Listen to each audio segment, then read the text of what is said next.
Bismillahirrahmanirrahim. Astaghfirullahaladzim, astaghfirullahaladzim, astaghfirullahaladzim, astaghfirullahaladzim. Alladzi la ilaha illa huwal hayyul qayyum wa atubu ilaihi. Radina billahi rabba wa bil islami dina wa bi Muhammadin nabiyya wa rasula. Rabbi shrah li sadri wa yassir li amri wahlul 'uqdatam min lisani yafqahu qawli. Rabbi yassir wa la tu'assir. Subhanaka la ilma lana illa ma 'allamtana innaka antal alimul hakim. La haula wa la quwwata illa billahil aliyyil azim. Amma ba'd. Al-Fatihah. A'udzu billahi minasyaitonir rajim. Bismillahirrahmanirrahim. Alhamdulillahi rabbil alamin. Ar-Rahmanir-Rahim. Maliki yaumiddin. Iyyaka na'budu wa iyyaka nasta'in. Ihdinas siratal mustaqim. Siratal ladzina an'amta 'alaihim ghairil maghdubi 'alaihim waladdallin.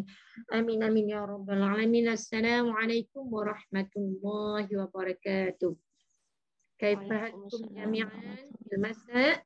Alhamdulillah bil khair. Alhamdulillah. Okey anak Umi ya ibnati Munawarah. Mulai dari ayat 24 ya. Insya-Allah. Tafadhali iqra ya lan. A'udzu billahi minasy syaithanir rajim. Bismillahirrahmanirrahim. Fasbir li hukmi rabbika wa la tuti' minhum athiman aw kafura. Yang bermaksud, oleh itu hendaklah engkau bersabar menerima hukum Tuhanmu, memberi tempoh kepada golongan yang menentangmu, dan janganlah engkau menurut kehendak orang yang berdosa di antara mereka atau orang yang kufur ingkar. Barakallahu fiik. Jazakillahu khairan katsira. Barakallahu fid dunya wal akhirah. Alhamdulillah, sambungan ayat 24 menyentuh hati kita kerana kalimah yang pertama Allah datangkan dalam bentuk fasbir. Menyuruh setiap daripada hamba Allah yang beriman jadi orang yang sabar. Ayat ini ditujukan kepada baginda Nabi Muhammad SAW dan ditujukan kepada umatnya. Untuk mencari redha Allah, kena jadi orang yang sabar. Lalu disebutkan, kenapa turunnya ayat ini? Sebab turun asbabun nuzul ayat yang ke-24 daripada suratul Insan ini. Ada dua riwayat yang menyebut tentang sebab turunnya. Sebab turun tu disebut asbabun nuzul ya. Ada dua sebab sebagaimana yang dinakalkan. Ya, dinakalkan dan diceritakan oleh Al-Imam Al-Qurtubi dalam tafsirnya. Ya, kita selalu kadang-kadang saya juga merujuk kepada tafsir Imam Al-Qurtubi. Dia kata apa? Al-Jami'u li ahkamil Quran. Jadi kita tengok sebab turun yang pertama, dia kata apa? Rawa Ma'maru an Qatadah qala Abu Jahlin in ra'aitu Muhammadan yusalli la aqa'anna ala unuqi. فأنزل الله عز وجل ولا تطع منهم آثما أو كفورا. Itu yang pertama. Jadi dikata apa? Ma'mar meriwayatkan daripada Qatadah, katanya berkata Abu Jahal, sekiranya aku melihat Nabi Muhammad SAW, dia tak sebut Nabi, yang sebut Nabi saya ya. Nescaya aku tu kembali kepada Abu Jahal akan menginjak tengkuknya. Maksudnya dia nak pijak tengkuk Rasulullah sallallahu alaihi wasallam ketika mana Rasulullah sedang sujud kepada Ilahi.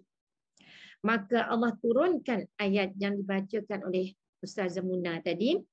Jangan kamu taat orang yang berdosa di kalangan mereka atau orang yang kufur engkar. Maksud di sini, walau apa pun keadaan kita, bila berhadapan dengan musuh Allah, jangan kita takut menegakkan syiar Islam. Ini dengan ujian yang kecil, dengan gertakan yang kecil, kita sudah jadi lemah.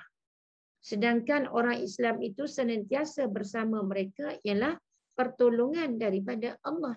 Maka dengan sebab itu turunnya ayat ini supaya jadi orang yang beriman, kita jangan takut kepada musuh Allah, tapi takutilah azab Allah. Takut kita jadi orang Islam yang tidak menegakkan hukum Allah. Nah, InsyaAllah tegakkanlah hukum Allah kerana bersama kita ada pertolongan yang tidak kita dapat lihat secara zahir, tetapi yakinlah dalam hakikat yang sebenar. Allah senantiasa memberi pertolongan kepada hamba-hambanya.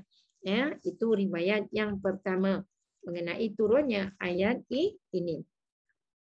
Okey, diceritakan berhubung dengan kisah Abu Jahal yang berazam. Tahu kan Abu Jahal ialah bapa saudara, adik-beradik satu bapa dengan bapa ayah Rasulullah sallallahu alaihi wasallam, adik-beradik kepada Allah. Tapi bila Rasulullah menjadi pesuruh Allah menyampaikan dakwah, menyampaikan agama yang benar datangnya daripada Allah, dia menjadi penentang yang pertama, menentang anak saudara sendiri yang mula-mula sangat menyayangi, tetapi bila jalannya berubah, jalan yang benar dengan jalan yang tidak benar, maka dia menjadi penentang nombor satu, menegakkan syiar Islam sehingga sanggup melakukan perkara yang keji terhadap anak saudara sendiri.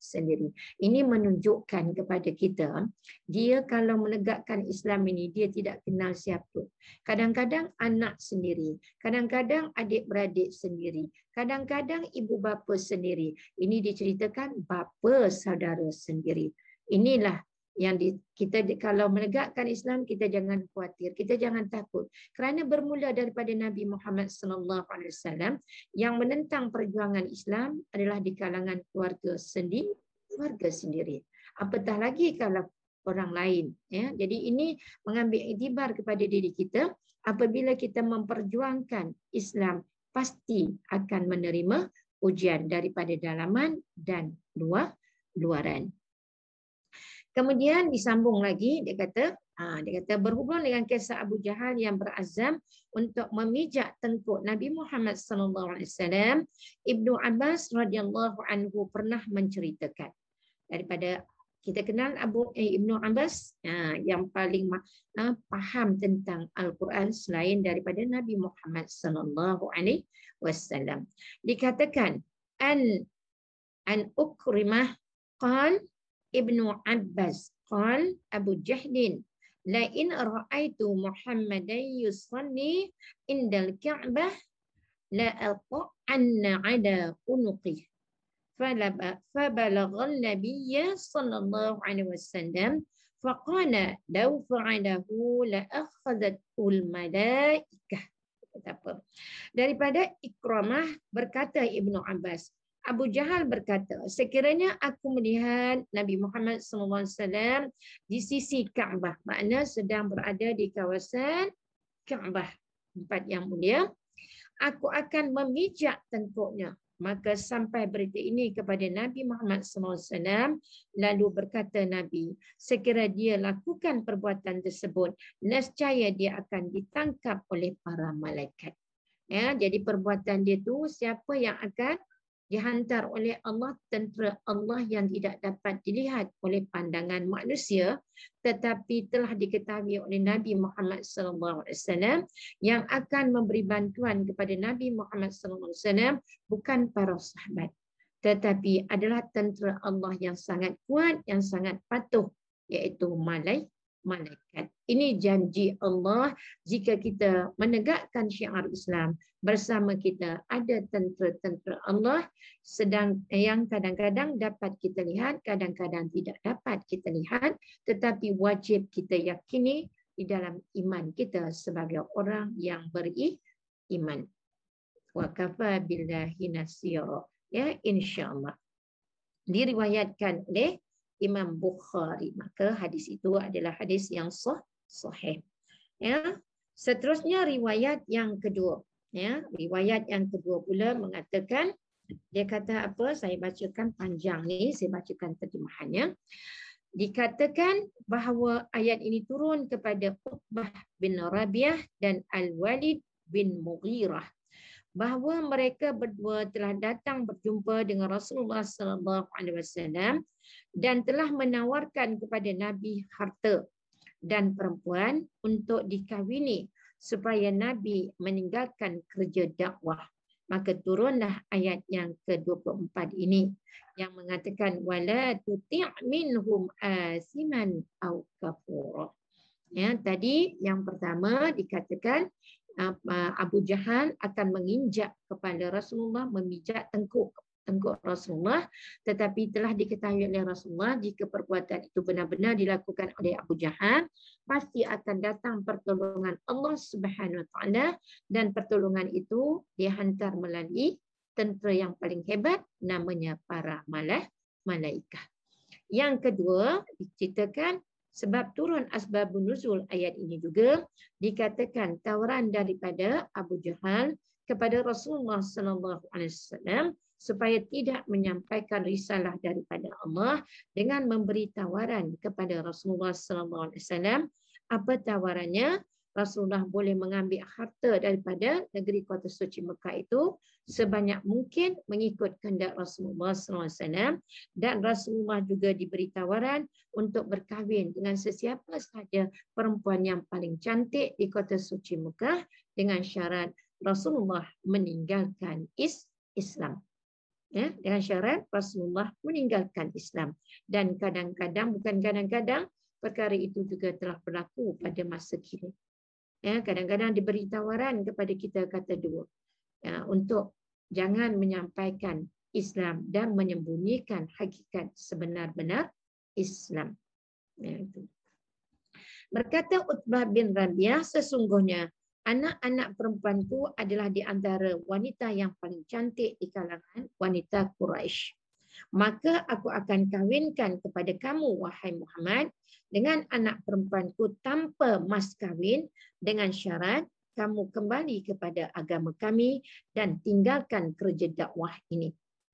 Berkata Al-Walid bin Mughirah, sekiranya apa yang kamu lakukan ini kerana harta, maka aku akan bagi kepada kamu harta sehingga kamu puas hati dengan syarat kami. Hanya kamu perlu kembali kepada agama kami dan jangan sekali-kali kamu menyampaikan dakwah lagi. Ini tawaran yang diberi kepada junjungan besar Nabi Muhammad SAW, yang kita telah mengetahui jawapannya sama sekali tidak. Sama sekali tidak. Kerana apa yang Rasulullah lakukan adalah datangnya daripada perintah Allah Subhanahu Wa Taala untuk membawa kesejahteraan ke seluruh alam ini. Wa ma arsalnaka illa rahmatan lil alamin. Rasulullah bukan untuk kepentingan diri seperti mana kita, tetapi Rasulullah didatangkan oleh Allah, diutuskan oleh Allah adalah untuk memberi rahmat kepada sekalian, sama ada manusia, haiwan, tumbuhan, binatang, sekalian alam. Sebab itulah disebut wa ma arsalna, dan tidaklah Allah mengutuskan engkau, wahai Muhammad, melainkan illa, kecuali rahmatan lil alamin, untuk membawa semua penduduk bumi ini menjadi hamba Allah yang mentaati perintah Allah Subhanahu Wa Taala. Ya, jadi risalah yang dibawa oleh Nabi Muhammad SAW bukan risalah yang datangnya daripada manusia, tetapi risalah itu datangnya daripada Allah untuk membawa manusia ke tempat yang paling suci, hati yang paling benar, perkataan yang paling benar, semuanya adalah lillahi ta'ala. Maka dengan sebab itu, semua tawaran yang diberi, Rasulullah menjawab tidak sama sekali. Jadi mengambil iktibar daripada apa yang kita bacakan ini, kita juga kadang-kadang diuji dengan Allah, ya, perkara-perkara sedemikian rupa. Ingatlah, kehidupan ini hanya sementara. yang kekal ialah hari akhirat. Maka jika kita mengambil jalan yang tidak benar, maka di hari yang selepas daripada dunia, kita akan melalui jalan-jalan yang menyebabkan jalan-jalan sesat dan disesatkan dan tersesat, dan akhirnya kita bersekongkol dengan syaitan laknatullah. Na'udzubillahi min zalik. Itu sebab turun ayat yang ke-24. Lalu kita lihat apakah tafsiran daripada ayat yang ke-24 ini.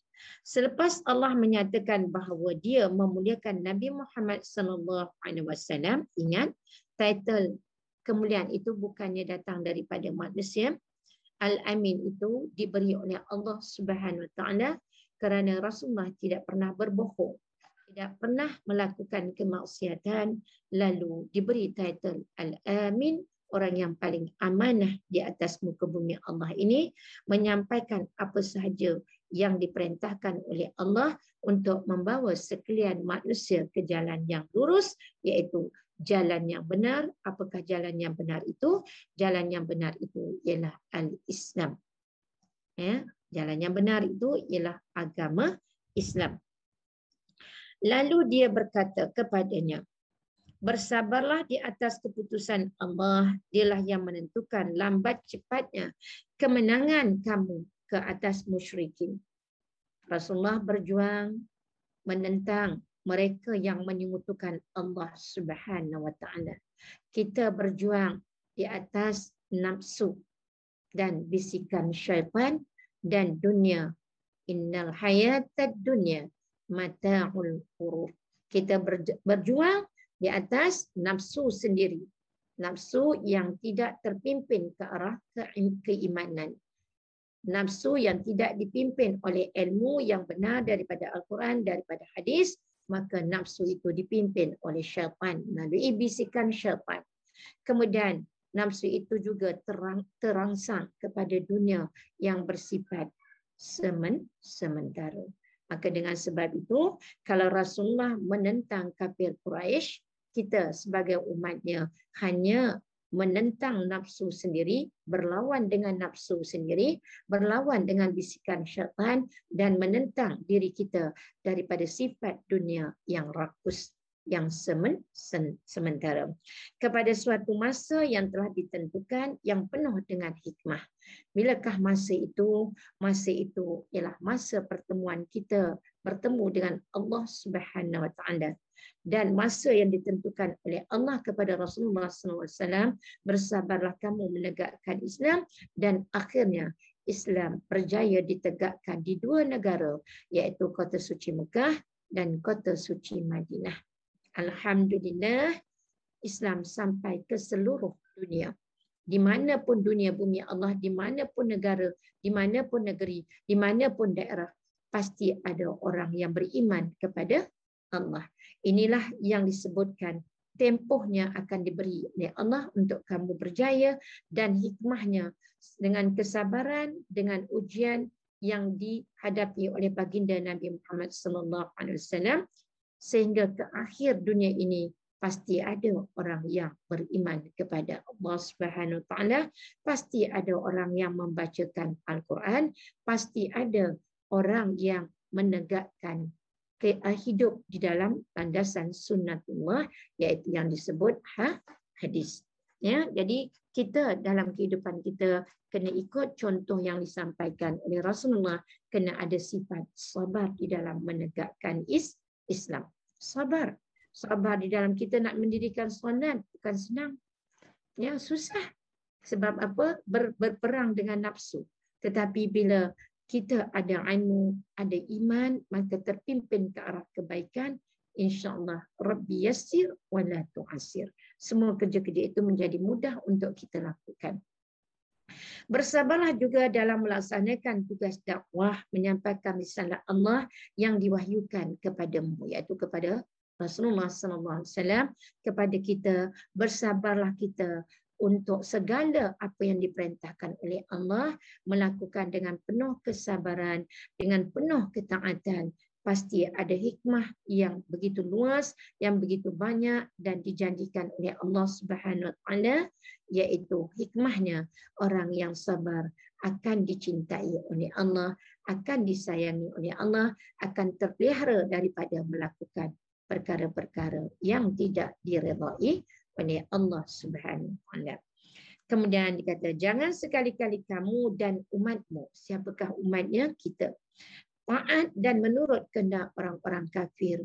Ya, jadi kita kena sedar, kebetulan pada ketika ini, ayat ini sangat sinonim dengan keadaan sekarang.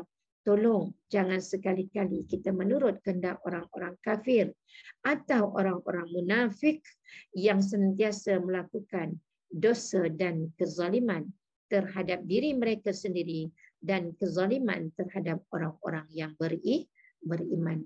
Jelas pada ketika ini mereka melakukan penzaliman di merata-rata dunia, ya, di merata-rata negara, khususnya bumi yang ramainya rakyat yang beriman kepada Allah.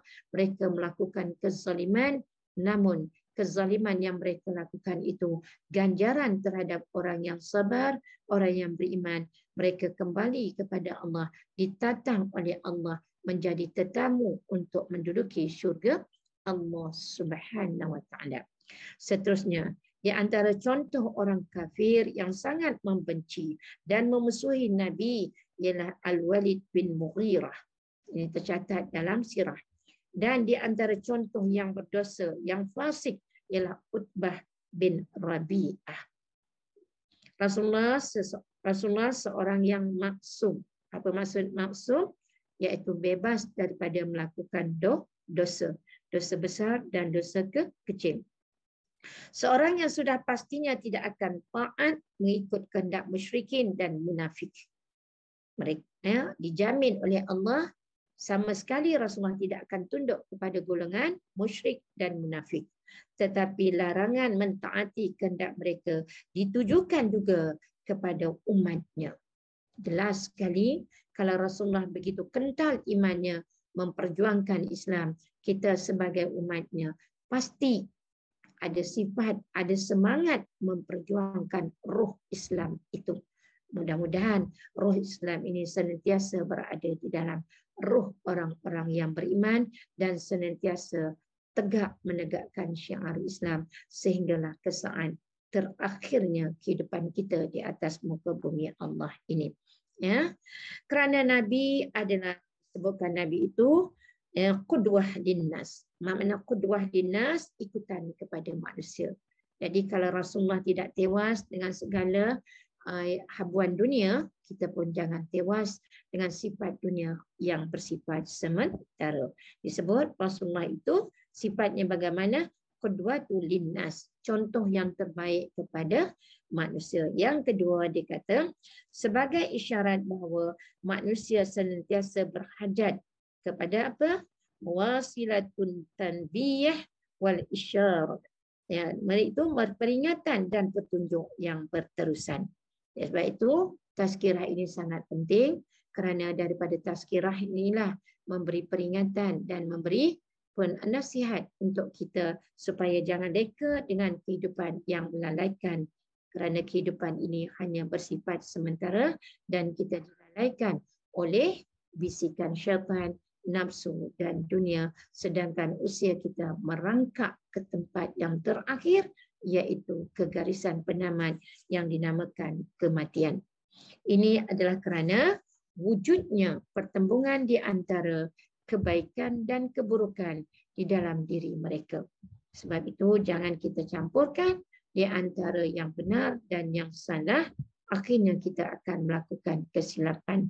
Kebenaran itu daripada Allah, ya, kesalahan itu daripada sifat kita, kelemahan kita sendiri. Maka dengan sebab itu kita kena kerja keras mencari ilmu Allah, kerja keras untuk mentaati perintah Allah. InsyaAllah Allah memberi pertolongan dan Allah senantiasa memelihara diri kita daripada melakukan perkara yang tidak diredai oleh Allah Subhanahu wa taala. Sekiranya seseorang itu tidak berhajat kepada taufik dan petunjuk dari Allah, nescaya Nabi yang maksumlah yang paling layak.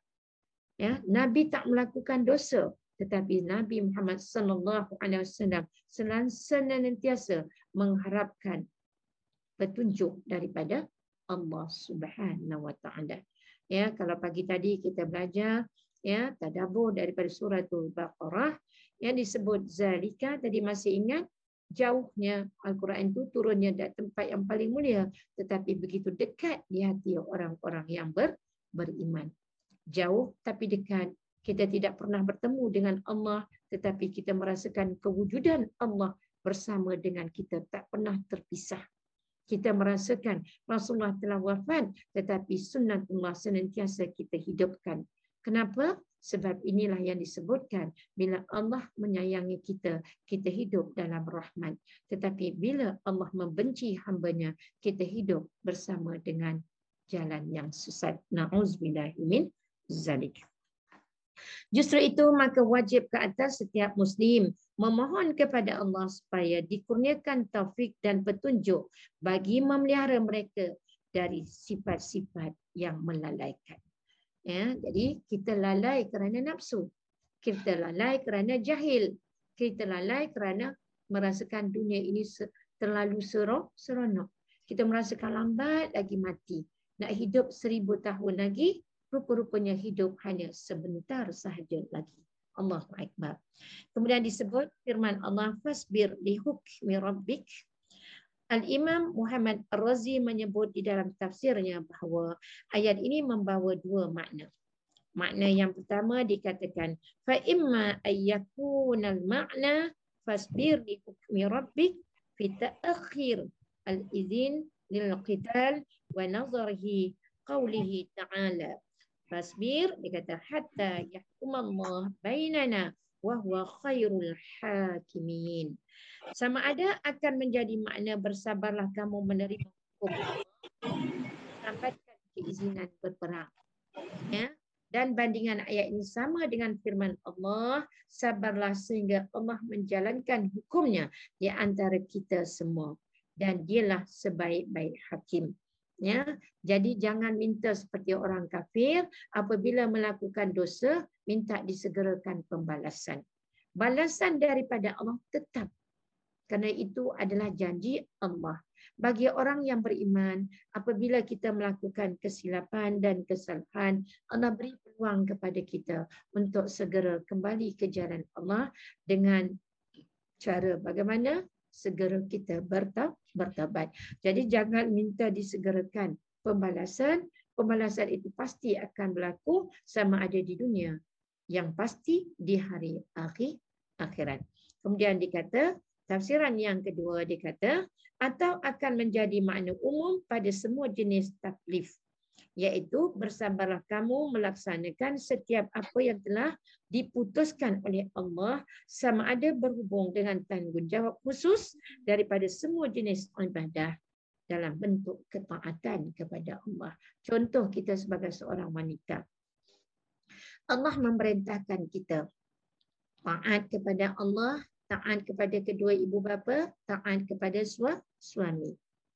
Maka ketiga-tiga ini wajib kita ikut kerana ianya adalah perintah daripada Allah Subhanahu Wa Taala. Kemudian sebagai seorang wanita, Allah menuntut, Allah menyuruh, tanggungjawab sebagai seorang wanita wajib menutup aurat apabila kita berhadapan dengan bukan mahram kita. Wajib, bukan sunat. Maka dengan kita menutup aurat ini, selagi mana kita menutup aurat mengikut perintah Allah, sama ada kita sedar atau tidak, sepanjang masa kita menutup aurat itu tercatat sebagai amalan yang saleh. Ya, tapi kita tak sedar. Bila kita sedar, bila kita kembali kepada Allah, rupa-rupanya sepanjang masa kita menutup aurat itu tercatat sebagai hamba Allah yang mentaati perintah Allah dan diberi ganjaran pahala di sisi Allah. Dan akhirnya dengan sebab ketaatan kita menutup aurat itu, rupa-rupanya kita dapat menduduki syurga Allah. Kalau di dunia kita tidak memakai pakaian yang sutra yang begitu cantik, maka Allah memberi balasan, kita kembali kepada Allah, kita berada di dalam rahmat Allah, kita dipakaikan dengan pakaian yang begitu indah dengan sebab di dunia kita ikut perintah Allah. Cuba kita engkar perintah Allah. Di mana tempat kita? Mana tempat kita dicampak Allah di dalam neraka Allah, dan pakaian orang yang berada di dalam neraka Allah ialah salutan api neraka Allah Subhanahu wa taala. Pakaian ahli neraka apa dia? Pakaian ahli neraka ialah api yang menjulang itu dibalut badannya dengan api. Faham tak? Badan tu ditutupi oleh apa? Oleh neraka Allah. Orang yang beriman kerana sabar, yang menahan nafsu, panas ke tak panas ke, ini perintah Allah, ujian daripada Allah. Maka kita wajib ikut perintah Allah. Tutup aurat kita. Sebenarnya tutup aurat cantik ke tutup aurat tak cantik? Cuba kita tengok. Kalau orang tutup aurat cantik, manis. Orang yang tak tutup aurat, hendaknya kalau orang dah tua, dah berubat, tak tutup kepalanya. Allahu Akbar. Hodoh sehodoh-hodohnya. Tapi kalau orang dah tua, pakai tudung cantik-cantik, pakai menutup aurat comel-comel dengan kata-kata yang manis, inilah lambang orang Muslim. Kita tengok pun bahagia sangat. Tetapi sayang, kita tidak menyedari ketika kita menutup aurat kita dengan tudung ini. Dengan kerudung ini disebut kerudung. Selagi mana kita menutup aurat kita, selagi itulah Allah mencatat sebagai amalan yang soleh. Selagi mana kita bercakap perkara yang benar, kita bercakap jujur, datangnya dari hati yang murni kerana Allah menyuruh kita bercakap benar. Percakapan kita keluar satu haruman kasturi, dan haruman itu akan kita kecapi bila di dunia lagi. Orang suka kepada kita kerana Allah kasih kepada kita. Percakapan kita itu dicatat sebagai amalan yang soleh. Bukan tunggu kita amalan soleh, tunggu solat. Tidak. Dengan percakapan yang baik, dengan senyuman. Senyuman itu sedekah. Dah mendapat ganjaran pahala di sisi Allah Subhanahu wa taala. Maka dengan sebab itu, tanggungjawab kita sebagai hamba Allah di atas muka bumi ini adalah mentaati perintah Allah, menghidupkan sunnatullah, dan insya-Allah akan kita tuai di dalam syurga Allah Subhanahu wa taala. Atau bersabarlah kamu memikul tanggungjawab dalam menyampaikan dan menunaikan risalah Islam, dan terpaksa menanggung bebanan kesulitan dalam melaksanakan tugas dakwah. Allahu Akbar. Kalau Rasulullah berjaya menyampaikan Islam ke seluruh muka bumi Allah ini, kita nak sampaikan Islam dalam keluarga kita sendiri sahaja. Bermula dengan keluarga. Bermula dengan keluarga. Tolong ayuh gerakkan Islam bermula daripada keluarga kita. Kita takut kita dipersoalkan oleh Allah. Selalu kita ingat, selalu kita hafal dengan surah At-Tahrim ayat yang ke-6 itu. Bismillahirrahmanirrahim. Qu anfusakum wa ahlikum nar. Allah memerintahkan kita supaya memelihara diri kita dan ahli keluarga daripada bakaran neraka Allah, daripada dihumban ke neraka Allah. Tetapi Allah suruh kita bawa keluarga kita ke mana? Allah suruh bawa keluarga kita semua ke dalam syurga Allah. Maka bersabarlah kita untuk menjadi keluarga yang benar-benar dengan apa ujian sekalipun, ya, suka ke tak suka, ini perintah Allah. Bawa keluarga kita dalam keluarga yang senantiasa berzikir mengingati Allah Subhanahu wa taala. Jangan sampai ada ketika kita kembali kepada Allah Subhanahu wa taala, ada di kalangan anak kita yang tidak membacakan Al-Quran. Ya, saat kita terakhir terbujur kaku, berada di dalam rumah sendiri, yang membacakan Al-Quran, tetamu-tetamu Allah yang menziarahi kita pada hari yang terakhir. Anak kita di mana? Anak kita tidak mampu untuk membaca Al-Quran, untuk memberi hadiah kepada ibu yang melahirkannya, kepada ibu yang membesarkannya. Ini hari terakhir anak kita bersama dengan kita. Lepas daripada ini dah berpisah anak. Tetapi saat yang terakhir, anak kita tidak mampu membacakan Al-Quran untuk ibunya. Kenapa? Adakah salah anak? Tidak. Kesalahan diri kita dari kecil, kita tidak mendidik anak kita dengan Al-Quran. Bila dah besar agak susah. Tetapi kalau dari kecil berusia umur 3 tahun, cuba tengok anak Ustaz Hadi Dayat. Kecil-kecil lagi dah dengan Al-Quran. Assalamualaikum warahmatullahi wabarakatuh. Dia masuk bagi salam, isterinya buka pintu, dua-dua anak sedang menghafal Al-Quran. Gema Al-Quran, kecil-kecil anaknya, bukannya besar. Buka pintu bagi salam, isteri membuka pintu, menjawab salam, mengambil beg suami, ya, menyediakan minuman suami, suami dahaga, kita berikan air, itu air yang menyelamatkan kita daripada neraka Allah, menyebabkan suami kita redha terhadap diri kita. Redha seorang suami adalah pintu untuk membuka kita ke syurga Allah Subhanahu Wa Taala. Bagaimana ketika isteri membukakan pintu, kedengaran apa? Dua-dua anaknya, anak dia 3. Ya, seorang lagi masih kecil. Ya, 2 orang dua-dua sedang menghafal Al-Quran. Bukan baca Quran, menghafal Al-Quran. Berarti telah pun menghabiskan 30 juzuk Al-Quran. Tanya anak kita umur 7 tahun. Dah habis Al-Quran 30 juzuk? Inilah kegagalan kita. Maka ketika di saat terakhir kita terbujur kaku, jangan salahkan mereka. Ya, sampai pula di masjid hari yang terakhir bersama dengan ibu, bersama dengan ayah, sepatutnya yang berada di hadapan untuk mengangkat 4 kali takbir itu bukan imam masjid.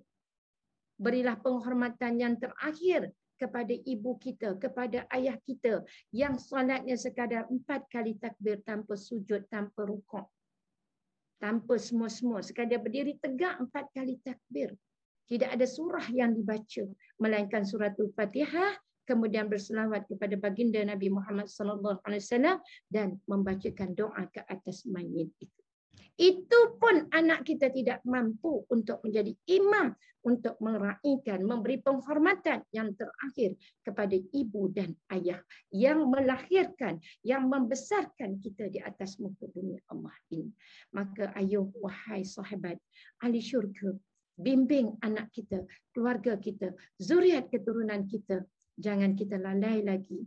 Semoga saat terakhir kita yang memandikan kita anak kita, yang membersihkan diri kita anak kita, yang membalutkan tubuh kita buat kali terakhir untuk bertemu dengan kekasihnya anak kita.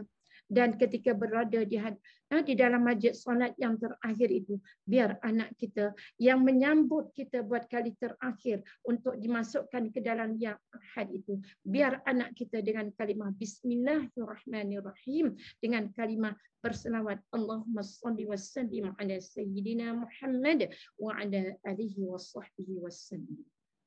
Didiklah, tolong didik anak-anak kita. Ini tanggungjawab kita. Rasulullah dah ajar kita habis-habisan. Sampai saat terakhir Rasulullah dan habis roh pun Rasulullah ingatkan kita as-salah, as-salah, as-salah, an-nisa, an-nisa, an-nisa. Kerana an-nisa ini begitu ramai dalam neraka Allah. Maka selamatkan mereka daripada dihumban ke dalam neraka Allah Subhanahu Wa Taala. Wahai ayah, wahai suami, wahai abang, didiklah keluarga kita ke jalan yang diredai oleh Allah Subhanahu Wa Taala. Seterusnya, wala tuti' minhum asiman aw kafura. Ya, lalu Syekh Shihabuddin Al-Alusi mengatakan, apa yang dikatakan? Dia kata, maka semestinya larangan ini adalah larangan dari mereka. Ketaatan dalam perkara dosa dan kufur, bukan larangan dalam perkara yang bukan dosa dan kufur. Ya, jadi larangan daripada Allah ialah larangan jangan kita buat perkara-perkara yang itu adalah larangan daripada Allah. Sebab itu disebut amar ma'ruf nahi mungkar. Kerja kita sekarang bawa orang ke mana? Amar ma'ruf nahi mungkar. InsyaAllah. Kemudian disebut lagi, saya ambil yang baik-baik apa ni, maksudnya kalau saya nak kupas semua mungkin hanya satu hari satu ayat aja, jadi saya ambil yang penting-penting, yang sangat penting untuk kita. Kemudian dalam bab ini Rasulullah SAW telah bersabda dalam beberapa hadis yang disebutkan, saya bacakan. Dia kata, Ali bin Umar radhiyallahu anhuma an-nabi sallallahu alaihi wasallam qala asma', dia kata as-sam'u wa ta'atu haqqun ma lam yu'mar bil ma'siyati fa idza umira bi ma'siyatin fala sam'a wa la ta'ah. Ya, riwayat daripada Abu Hurairah, ya, riwayat Bukhari dan maknanya daripada Abu Hurairah, daripada Ibnu Umar radhiyallahu anhu, daripada Nabi sallallahu alaihi wasallam katanya, dengar dan patuh adalah wajib selagi mana tidak diperintahkan dengan maksiat. Ya, dengar, kita dengar dengan baik, kita lakukan dengan sempurna. Itu maksud ayat ini.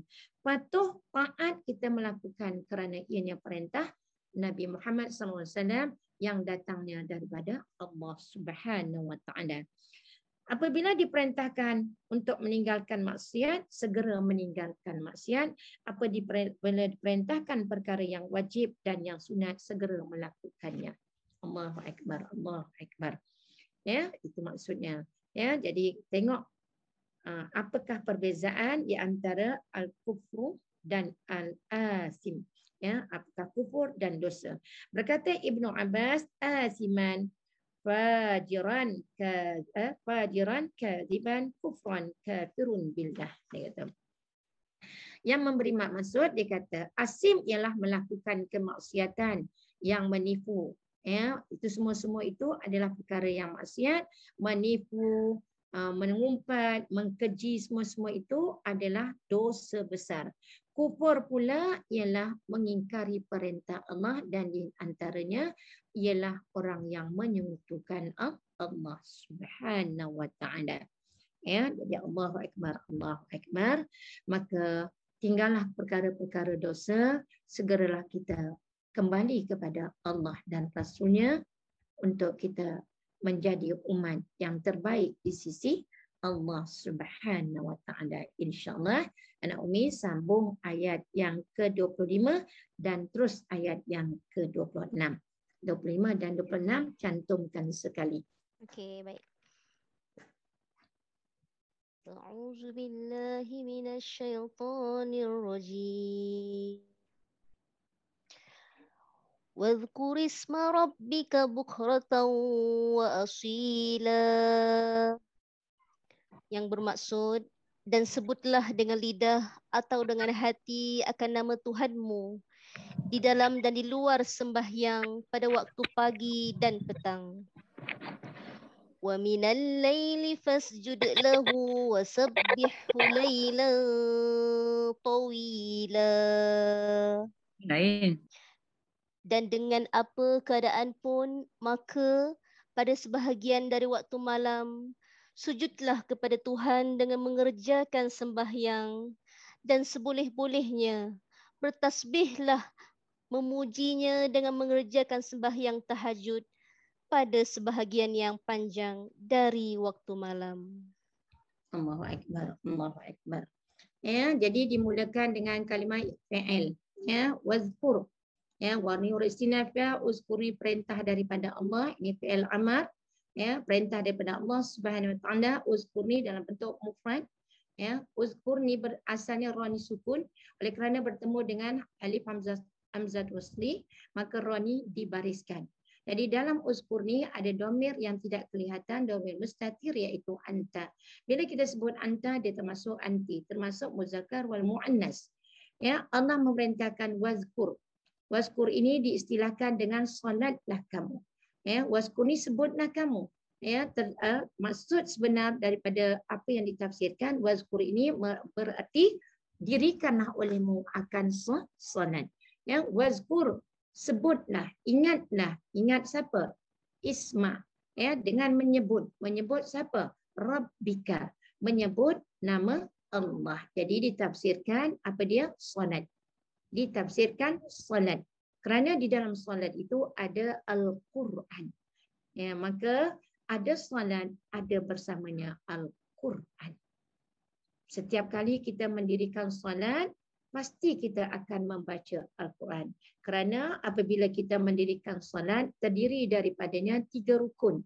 Yang wajib kita pelajari, yang wajib kita halusi, yang wajib kita mendalami dengan sebaik-baik mungkin. Sehingga apa yang kita ucap benar-benar menjadikan ucapan itu didengari oleh Allah dan segera dijawab oleh Allah Subhanahu Wa Taala ketika mana kita menyebut kalimah-kalimah yang kita ucapkan di dalam solat itu benar-benar menjadi satu ikrar antara kita dan Allah Subhanahu Wa Taala. Ikrar di dalam roh kita, maka kita laksanakan dalam jasad kita. Ya, kita berikrar dengan roh kita dan kita laksanakan dengan jasad kita. Sebab itu bila kita solat, di permulaannya ada ikrar yang dinamakan doa iftitah. Wadhkurisma rabbik, dan sebutlah nama Tuhanmu. Ditafsirkan dengan mendirikan solat. Bukrah. Bukrah tu awal pagi. Jadi tafsirannya solat itu ada waktu siang, ada waktu malam. Bukrah itu awal pagi, iaitu yang disebut kalau belah malam tu, bukrah malam tu artinya bermula daripada bila? Bermula daripada solat kita bangun tengah malam tu. Ya, ataupun bermula daripada pagi. Kalau pagi kita sebut solat subuh. Kemudian kita tunaikan solat dampingan, iaitu solat duha. Dan boleh solat tasbih, boleh solat berbagai-bagai solat yang kita boleh dirikan di waktu siang. Ya, waktu siang. Bukrahnya awal pagi. Ya, asilah itu petang. Jadi di siang hari kita dirikan berapa solat? Iaitu solat zuhur, solat asar. Ya, bukrah itu membawa maksud di siang hari. Bermula daripada awal pagi, awal subuh kita dirikan solat subuh, kemudian solat zuhur, kemudian solat asar. Wa asilah, petang sampailah kepada solat asar, masuk kepada asilah di waktu petang, maghrib, isyak, dan dilanjutkan dengan solat tahajud. Dilanjutkan pula untuk menyempurnakan iman kita dengan mendirikan solat-solat tambahan, ya, yang dinamakan tahajud. Jadi apabila disebut dengan wazkurisma rabbika, ya, bukratan wa asila, kita tengok apa yang ditafsirkan oleh ahli tafsir di sini. Dia kata dalam ayat 25 dan ayat 26 ini tercakup, maksudnya menyeluruh. Tercakup artinya menyeluruh. Waktu solat yang 5.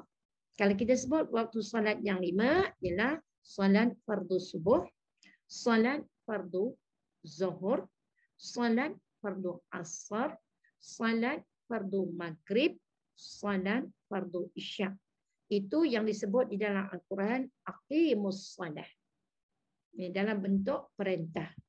Dalam bentuk perintah selagi mana kita dalam keadaan tidak ada haid, tidak ada nifas, maka wajib atas diri kita melaksanakan perintah Allah solat yang 5 waktu ini. Di mana pun kamu berada, bagaimanapun keadaan kamu, wajib atas diri kamu melaksanakan solat yang diperintahkan untuk diri kamu. Kerana untuk menandakan diri kamu sebagai seorang Islam, tanda kamu seorang Islam selepas kamu bersyahadah dengan kalimah asyhadu an la ilaha illallah wa asyhadu anna Muhammadar Rasulullah, ialah dengan segera mendirikan solat. Sebab itulah solat di awal waktu itu ganjaran yang tidak ada yang lain melainkan syurga Allah Subhanahu wa taala. Dan pada sebahagian malam hendaklah sujud kepadanya, itu merujuk kepada ayat yang disebut wa minal laili fasjud lahu wasabbihhu lailan tawila. Ya, itu solat tambahan yang kita dirikan pada waktu malam. Setelah kita tidur, beristirahat dengan izin Allah, dengan rahmat kasih sayang Allah, Allah gerakkan kita. Kenapa Allah gerakkan kita? Tanda Allah menyayangi kita. Tanda Allah sayang kita ialah dengan Allah gerakkan kita di waktu kita lena tidur. Setelah kita berehat, kita bangun mendirikan solat. Ini tanda Allah menyayangi kita. Di antara tanda Allah kasih kepada kita, cuba kita tengok ke semua para nabi dan rasul, mereka diwajibkan untuk mendirikan solat tahajud. Kenapa mereka senantiasa mendirikan solat tahajud? Kerana mereka menjadi satu kewajipan. Kenapa Allah mewajibkan para nabi dan rasul untuk senantiasa mendirikan solat tahajud? Kerana jawapannya, dengan mendirikan solat tahajud, kekuatan kita, iman kita, kekukuhan jiwa kita, kekukuhan akidah kita terpasak apabila kita mendirikan solat tahajud. Siapa bagi tahu? Allah bagi tahu kepada mereka melalui Al-Quran, melalui tafsir Al-Quran. Okay. Kemudian dikatakan petang ialah waktu zuhur dan asar, sebab masuknya waktu zuhur ialah setelah gelincir matahari atau lepas tengah hari seperti yang saya sebutkan tadi.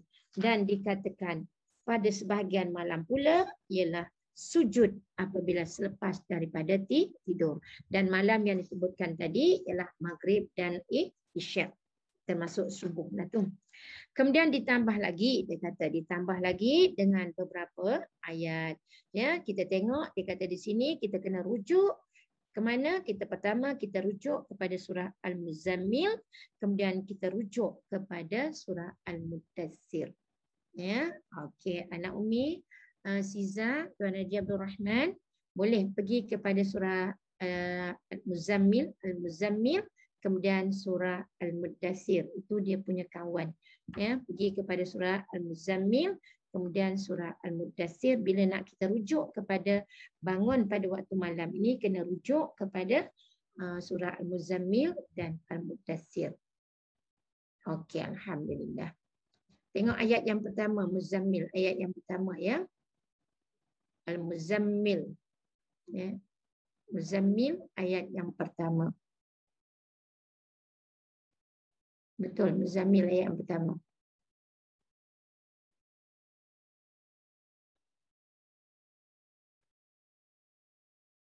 Muzammil.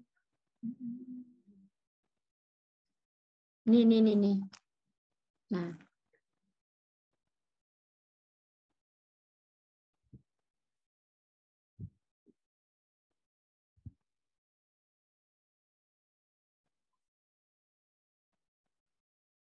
Okey. Anak Umi baca 1 sampai 5. Baik. Atau baca sampai ayat, bolehlah sampai 5.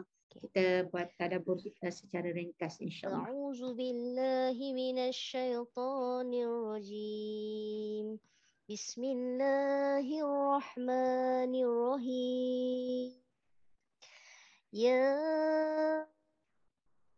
ayyuhal muzammil, wahai orang-orang yang berselimut, qumil laila illa qalila, bangunlah sembahyang tahajud pada waktu malam selain dari sedikit masa yang tidak untuk berehat.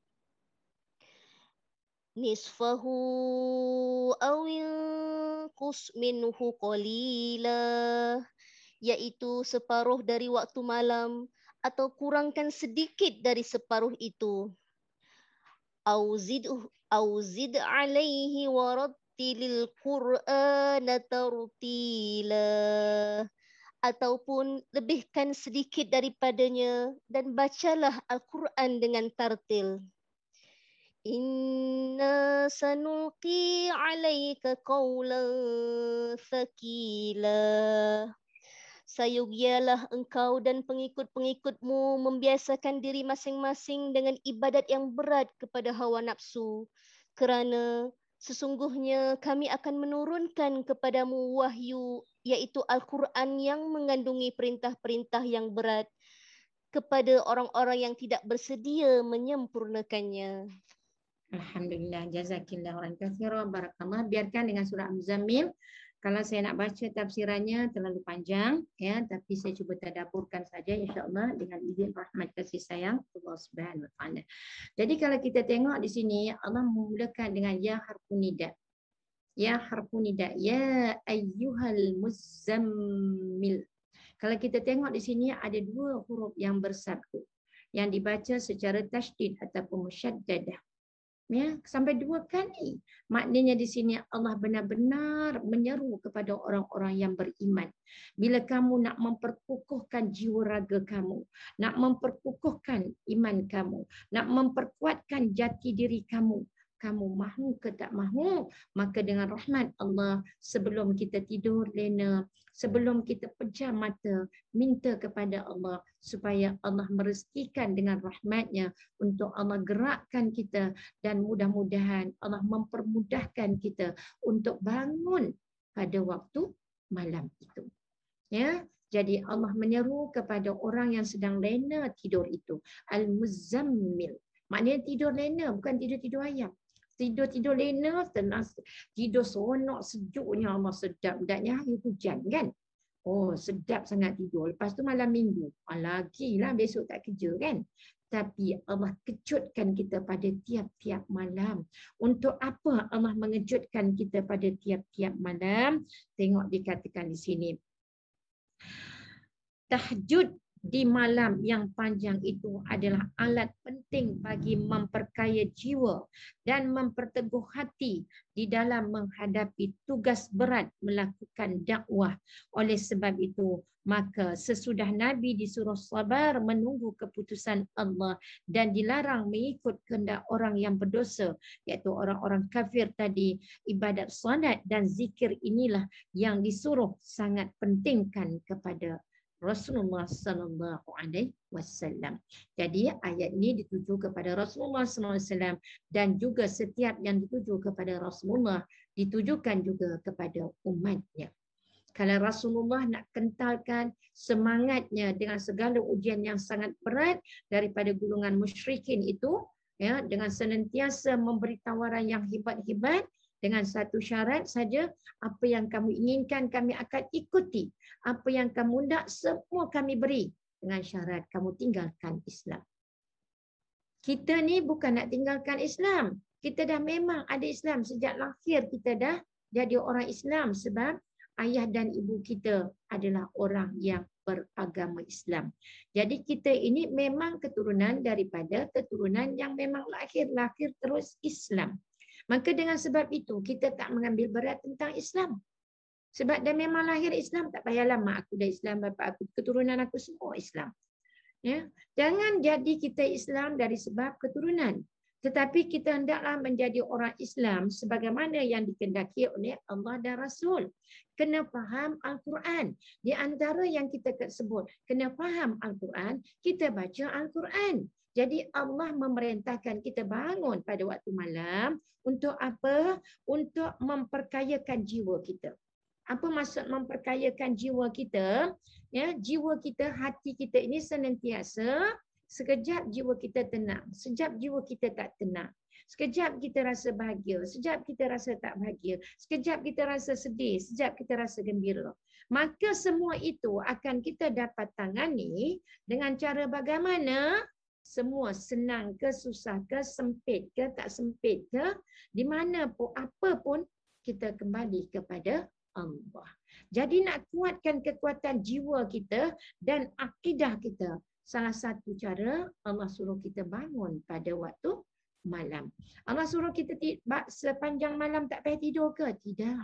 Dalilnya, buktinya Allah sebut dengan kalimah istisna. Ya, illa, kecuali qalilan. Mana qalil, kalau selalu kita sebut qalil itu sedikit. Jadi maksudnya di sini Allah bukan suruh kita sepanjang malam tak tidur. Rasulullah pun tidur. Tetapi Rasulullah akan bangun.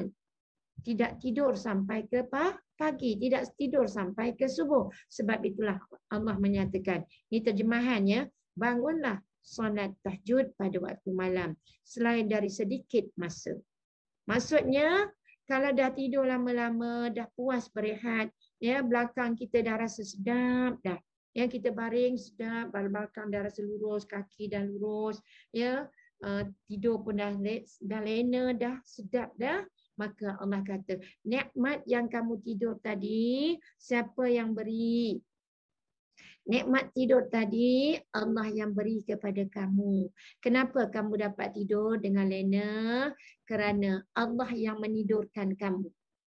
Ya, sekarang ni kita takut ditidurkan. Di mana kita ditidurkan sekarang? Kena COVID, pergi hospital. Dah tak boleh nak buat apa, dah teruk sangat. Ditidurkan. Nah, siapa yang ditidurkan oleh pihak hospital. Kenapa pihak hospital tidurkan kita? Sebab sudah sangat kritikal. Ya, untuk menghilangkan rasa kesakitan yang melampau, salah satu caranya ya ditidurkan. Ya, itu pakar perubatan, saya tak pandai bab tu. Itu ditidurkan oleh pihak hospital kerana ada sebab-sebab yang tertentu kebaikan kepada kita juga. Tetapi di sini yang menidurkan kita pada waktu malam tadi bukan tidur macam Jamal Ibrahim kata, dia nyanyi tidurlah. Itu Jamal Abdullah nyanyi. Tapi kita yang menidurkan kita ialah Allah, yang di sekeliling kita ada malaikat rahmat yang kita tak nampak. Tapi tidur jaga macam mana? Tidur mengikut sunnatullah. Ya, ikut semua-semua syarat tu, walaupun tidur 2 jam, tidur 3 jam, insya-Allah tidurnya lena. Bila dah tidur lena walaupun 2 jam, Allah suruh kita bangun. Itu sebab dia kata illa qalila. Tak nak bangun, dah tidur lama, tidur pukul berapa? Tidur mula pukul 11. Bangun ke berapa? 6 pagi. Allahu Akbar. Kalau 6 pagi, taklah namanya tahajud. Ya, itu bangun untuk solat subuh. Ya, itu bukan bangun untuk solat tambahan. Ingat dalam surah Al-Isra' ayat kali lah. Ya, disuruh kita bangun pada waktu malam kan? Ya, dalam surah Al-Isra' nanti tengok sendiri ayat 79. Allah suruh kita bangun pada waktu malam. Mudah-mudahan kita dibangkitkan oleh Allah dalam keadaan terpuji. Ya, Allah suruh kita wa minal laili fatahajjad bihi nafilatan laka asa rabbuka ayyab'asa maqaman mahmuda. Ayat surah Al-Isra ayat 79. Allah suruh kita bangun, mudah-mudahan kita dibangkitkan Allah dari golongan orang-orang yang terpuji. Apa maksud ayat itu? Mudah-mudahan kita tergolong dari golongan yang mendapat syurga Allah Subhanahu Wa Taala. Maka bebaslah kita daripada azab yang sangat kita takuti, azab yang dipakaikan daripada neraka Allah.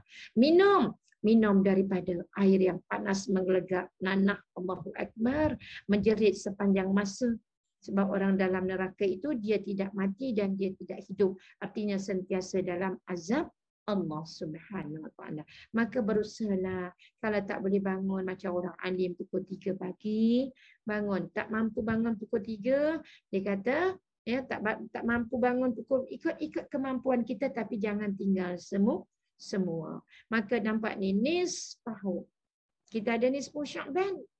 Nisfu artinya separuh. Tapi di sini dikata nisfa. Ya, nisfahu. Ya, sebahagian daripadanya. Nya ni kembali pada waktu malam. Uni balik kepada waktu malam tadi. Sebahagian daripada waktu malam tadi. Ya, au. Ni asalnya au ni. Jangan gerak-gerak pening kepala ni. Ya, ni asalnya au. Ni waw ni sukun, huruf ataf. Ya, sukun. Asalnya sukun ya, au. Ataupun ya disambung awing kus, tambah lagi. Ya, kurangkan lagi. Kurangkan lagi. Minhu qalilan. Ya, sebahagian daripadanya, qalilan, sedikit daripadanya. Okey, apakah maksud ayat itu? Maksud daripada ayat itu disebutkan, diterangkan di sini. Dikatakan apa? Kalau kita tak dapat bangun, tadi dia kata illa qalilan, sedikit daripada waktu malam. Ya, sedikit daripada waktu malam itu tidur. Sedikit daripada waktu malam itu tidur. Yang banyak buat apa? Banyak beribadat. Siapa mereka itu? Mereka itu ialah para nabi, para anbiya. Nisfahu, sebahagian daripada malam. Siapa mereka itu? Iaitu para sahabat. Ya, atau tak mampu lagi sebahagian daripada malam. Tak mampu lagi nak bangun pukul 3, 3:30. Kurangkan sedikit. Bangun lagi pukul berapa? Pukul 4, 4:30. Tak mampu lagi. Minhu qalilan. Sedikit daripada waktunya. Sampailah bangun pukul 5 pagi. Tak mampu lagi. Tidurlah kau sampai ke pagi. Tak mampu lagi, tidurlah sampai ke pagi. Tak dapatlah kelebihan yang bangkit nanti. Ya, Allah jadikan kamu tergolong daripada orang-orang yang terpuji. Siapa mereka yang terpuji itu? Ialah para anbiya. Kita nak duduk sama dengan Rasulullah kan? Kita nak mendapat syafaat Rasulullah sallallahu alaihi wasallam kan? Tapi nak buat korbankan mata kita ni, ya, jangan lelap jam sokmo sampai dalam kelas tidur, tengah ngaji tidur. Yang dia tak tidur bila? Time makan tak tidur. Ya, time makan tak tidur, time berjalan tak tidur. Dia ada dua tempat dia tak tidur. Time makan, tapi kalau makan bersahur tidur juga. Ya, yang dia tak tidur bila? Makan di siang hari tak tidur. Lagi bila tak tidur? Time dia shopping. Memang tak tidur. Lain daripada tu tidur je kerjanya. Belajar pun dia tidur. Ya, baca Quran pun tidur. Dalam kelas pun tidur. Allahu Akbar. Nanti kita akan tidur dengan lena setelah kita bekerja keras di atas dunia.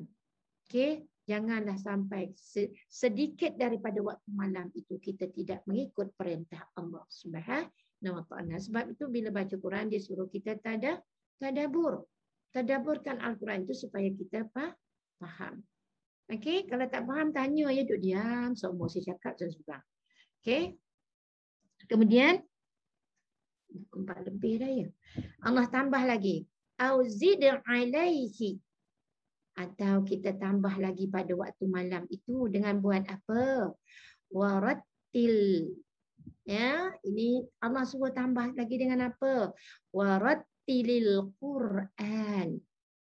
Baca Al-Quran secara tartil.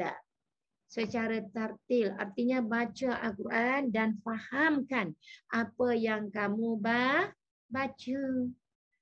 Baca, faham, amal, hidupkan dalam roh kita dengan kehidupan ikut acuan Sibghatullah.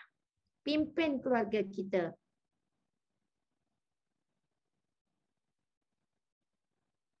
Tak. Ya, sebaiknya tiap-tiap malam. Sebaik-baiknya setiap malam. Kalau mampu setiap malam. Kalau tak mampu jangan tinggalkan daripada setiap malam. Macam tu dah. Ya, kalau mampu setiap malam. Get ready untuk kita solat fajar. Jangan sampai azan baru kita bangun.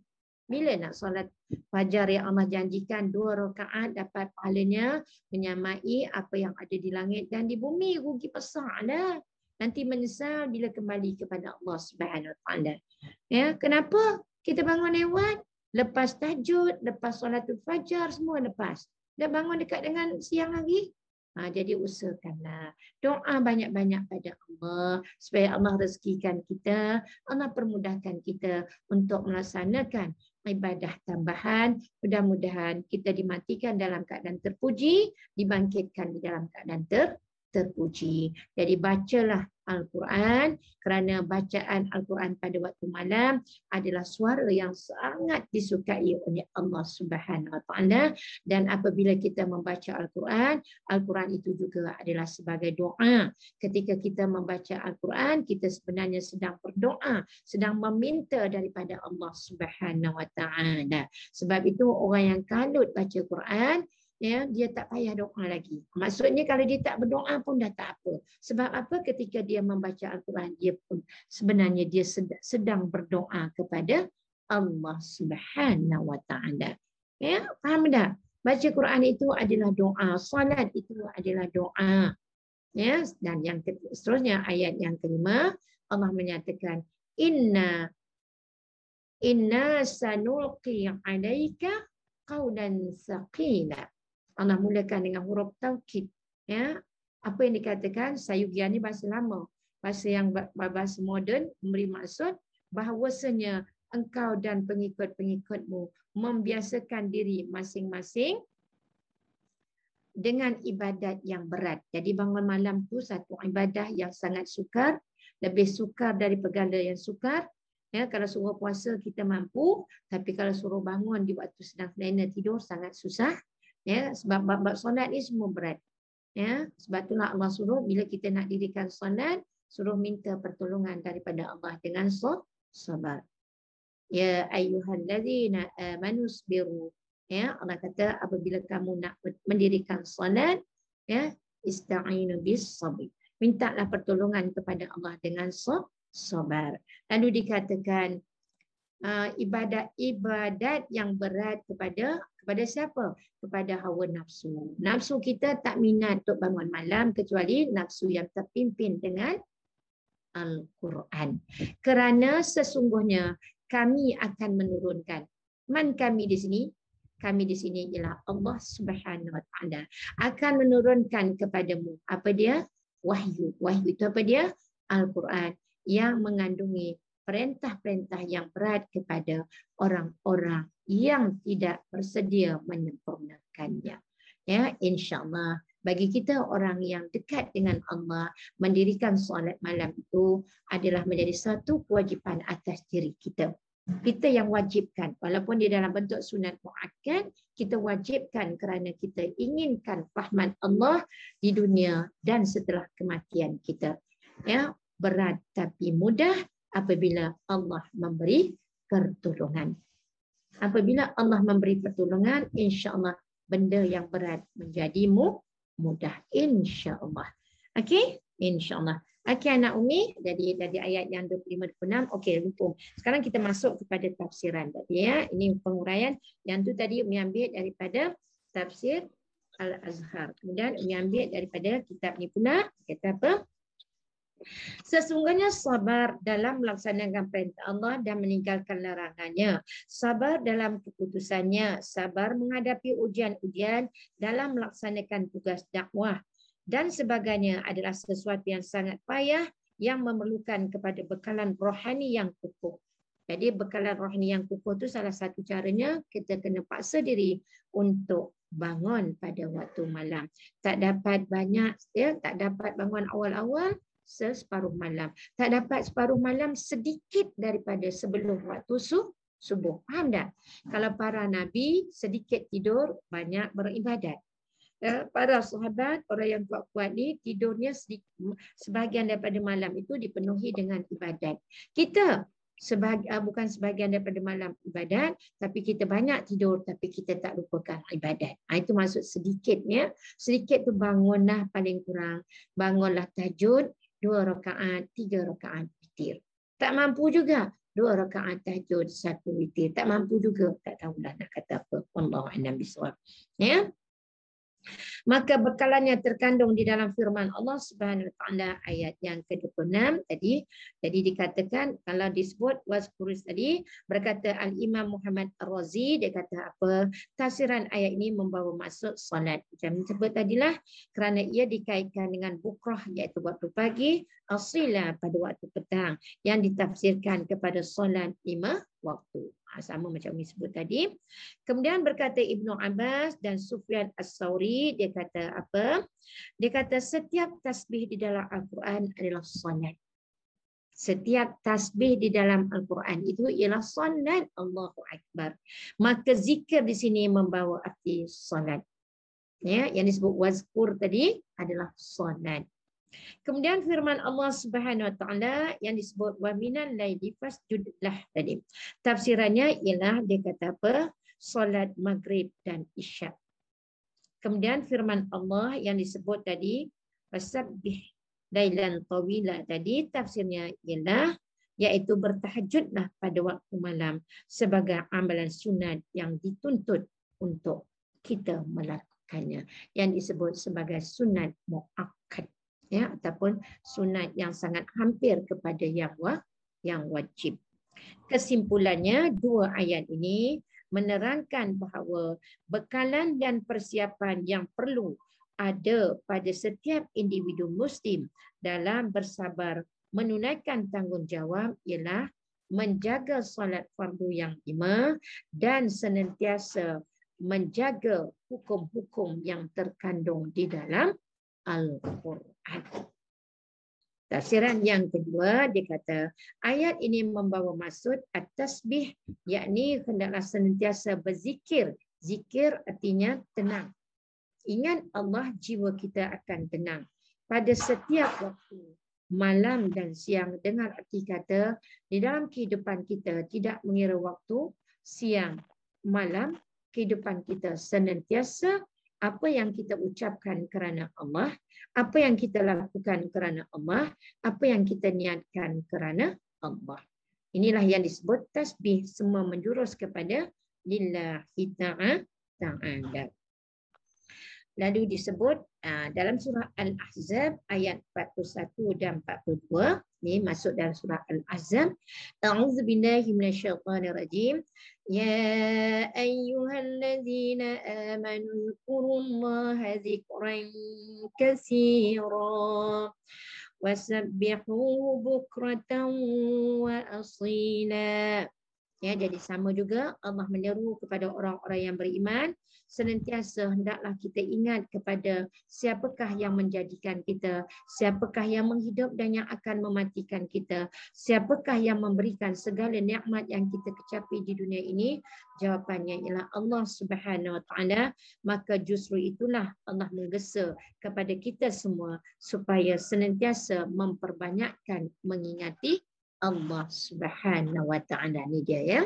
Ini surah dia, surah Al-Ahzab. Ya ayyuhalladzina amanu dzkurullaha dzikran katsira.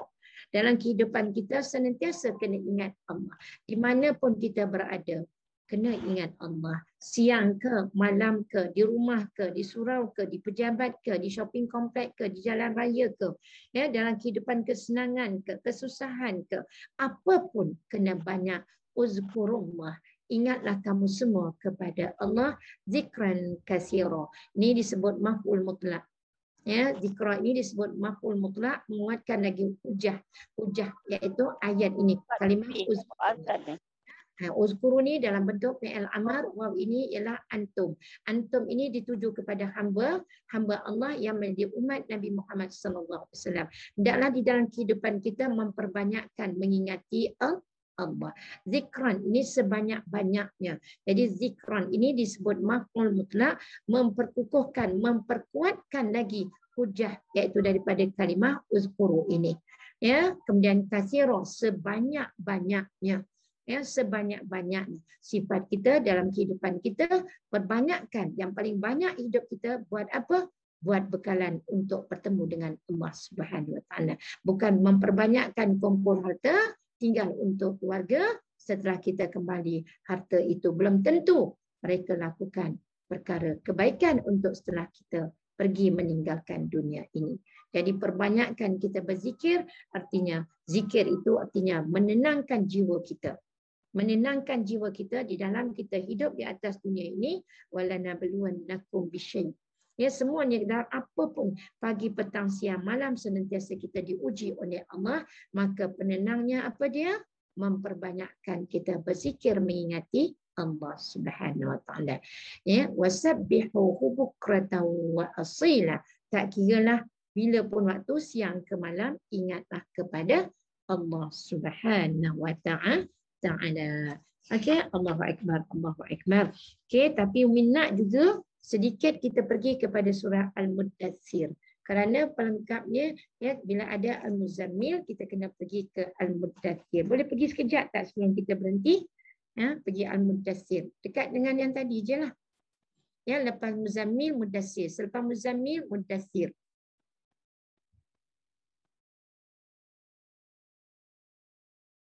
Betul? Sama juga. Okey, Anak Umi baca 1 sampai sepatutnya 1 sampai 5 tapi tak sempat kot. Tengok 1 sampai 3 kalau sempat. Ya, sepatut 1 sampai 5. Cubalah baca setakat mana yang sempat, insya-Allah. 1 sampai 5 juga cuba bacakan, insya-Allah. Baik, bismillahirrahmanirrahim. A'udzu billahi minasyaitonir rajim. Ya ayyuhal muddatsir. Wahai orang yang berselimut, kum fa'anzir, bangunlah serta berilah peringatan dan amaran kepada umat manusia. Wa rabbaka fakabbir, dan Tuhanmu maka ucaplah dan ingatlah kebesarannya. Wa thiyabaka fatahhir, dan pakaianmu maka hendaklah engkau bersihkan. Warrujza fahjur, dan segala kejahatan maka hendaklah engkau jauhi. Allahu Akbar. Jazakillah khairan katsira ya Ibnati. Okey, kita tengok apa yang dikendaki daripada ayat ini daripada tafsir Al-Azhar ni, ya, Al-Azhar ni. Kita tengok dia kata ayat yang pertama, wahai orang yang berselubung. Ya, artinya wahai orang yang berselubung tu orang yang berselimut, ya, sama macam tadi. Dia kata tidaklah perlu lagi kita uraikan panjang lebar sebab kita dah tahu, ya, seperti mana Al-Muzammil tadi kan. Jadi diterangkan di sini kalau kita nak mendapat tempat yang mulia di sisi Allah, dia kata di sini, dan bolehlah diartikan bahawa yang dimaksudkan ialah jabatan yang begitu mulia. Jabatan yang begitu mulia. Apa maksud jabatan yang begitu mulia? Iaitu yang diseru oleh Allah, ya ayyuhal muddatsir. Antara kita sedar atau kita tidak sedar, kalau tadi pun ada dua huruf yang bersabdu, yang dibaca secara tasydid atau musyaddadah, di sini pun sama, ada dua huruf sabdu. Maknanya, kalau berselimut ni, nak tanggalkan selimut tu memang susah. Tetapi bagi orang yang beriman dengan rezeki, dengan rahmat kasih sayang Allah Subhanahu Wa Taala, kita mudah nak tanggalkan selimut tu. Ya, mudah nak tanggalkan selimut itu dengan sebab apa? Menuju jabatan yang begitu mulia. Jabatan yang begitu mulia itu kat mana? Syurga Allah. Syurga Allah Subhanahu Wa Taala. Kemudian disebut di sini, dia kata sepakat semua ahli tafsir, ya, muttafaqun alaih, bahawa al-muddatsir sama juga dengan al-muzammil, iaitu adalah gelar-gelaran kemuliaan yang diletakkan oleh Allah Subhanahu Wa Taala ke atas diri Nabi Muhammad sallallahu alaihi wasallam yang menegakkan syiar Islam, iaitu melalui kekuatannya bangun pada waktu malam, memohon pertolongan kepada Allah Subhanahu Wa Taala. Okey, jelas. Di antara kita kekuatan kita sebagai orang yang beriman, kena lazimkan diri kita bangun pada waktu malam.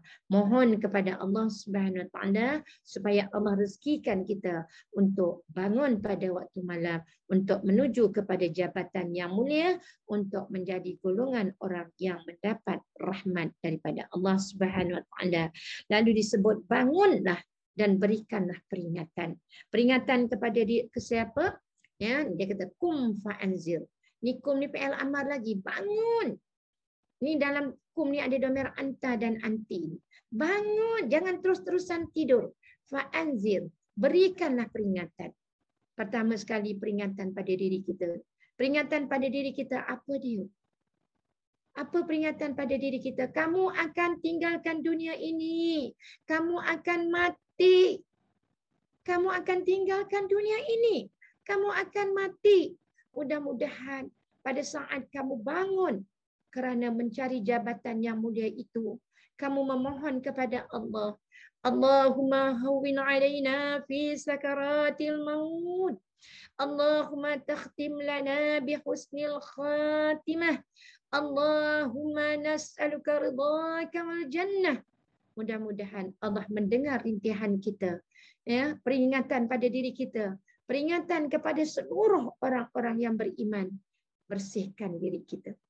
Bersihkan diri kita dengan bermunajat. Membersihkan diri kita dengan mendirikan salat. Salat taubat, salat tahajud. Membaca Al-Quran. Kerana membaca Al-Quran itu menggugurkan dosa-dosa. Menjernihkan hati, menyucikan hati. Kemudian disebut warabbaka, dan Tuhanmu fakabbir, maka dia akan membesarkan kita. Fakabbir, kabbaro yukabbiru kabbir. Apa? Ya, ini fi'il amar ni. Ini fi'il amar. Fa ni, maka kabbir, kamu besarkanlah.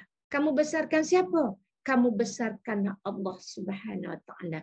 Kamu agungkanlah Allah Subhanahu Wa Taala.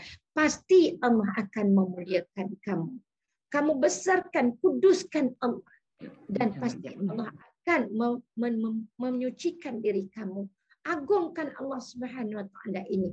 Fakabbir, engkau muliakan, engkau agungkanlah kebesaran Allah Subhanahu Wa Taala dengan mengangkat Allahu Akbar. Dengan membaca Bismillahirrahmanirrahim. Berzikirlah. Berzikirlah dengan kalimah. Pada orang lain tidur kita menyebut La ilaha illallah, la ilaha illallah, la ilaha illallah. Agungkanlah Allah, besarkanlah Allah. Allahu Akbar. Ya, ini tak secara melurus sebab dekat dah pukul lambat, ya, dah lambat, dah azan tadi. Wasiyabaka fatahhir. Ini tadi kita bersihkan hati kita, menyucikan hati kita, mengagungkan Allah, membesarkan Allah. Dan Allah peringatkan kita, bila kita nak bertemu Allah, dalam keadaan bagaimana Allah suruh. Wasiyabaka. Siyaba ni ialah pakaian kita. Pakaian orang yang beriman apa dia? Taqwa. Itu pakaian rohani. Itu pakaian rohani kita. Pakaian orang beriman apa dia? Taqwa. Pagi tadi kita hurai bab taqwa kan? Ya, dan Allah suruh kita apabila nak bertemu dengan Allah, nak mendirikan solat, tanggalkanlah pakaian bawa tidur tadi. Baju kelawar tu tukar baju kelawar tu jadi pakaian yang cantik. Ini baju pun namanya baju kelawar. Kan? Tukar baju tu, bersihkan diri kita. Tukar pakaian yang comel-comel, yang cantik-cantik. Jadi tadi dah besarkan Allah, ya, bersihkan hati, bersihkan juga dari luaran. Maknanya Allah nak suruh kita bersih luaran, bersih dalaman dan bersih dalaman. Kan orang suka tengok kita comot ke, orang suka tengok kita comel-comel, bersih-bersih. Jadi kalau orang pun suka, Allah terlebih lagi nak berjumpa dengan Allah, nak bertemu dengan Allah, maka pakaian itu mesti pakaian yang bersih daripada najis. Bersih daripada najis. Kemudian Allah kata, fatahhir. Bersih, ini bersih. Ya, bersihkan apa? Ya, kita bersihkanlah diri kita pula. Pakaian dah bersih, berwuduklah, mandi. Bersihkan diri, gosok gigi, bersiwak. Ya, basuh rambut, bersempu. Basuh badan, pakai syampu, pakai pewangi-wangi. Kerana nak bertemu dengan Allah. Allah suka kepada kebersihan. Innallaha yuhibbu, sambung. Innallaha yuhibbu, sambung. Allahu akbar. Jamilah ke? Sambung anak Umi. Innallaha yuhibbut tawwabin wa yuhibbul mutatahhirin. Allah suka kepada orang-orang yang bertaubat. Jadi kita bangun malam tu sebab nak bertaubat daripada dosa-dosa kita. Dan Allah suka kepada kebersihan. Sebab itulah disuruh dua-dua ni sekali, serentak ni.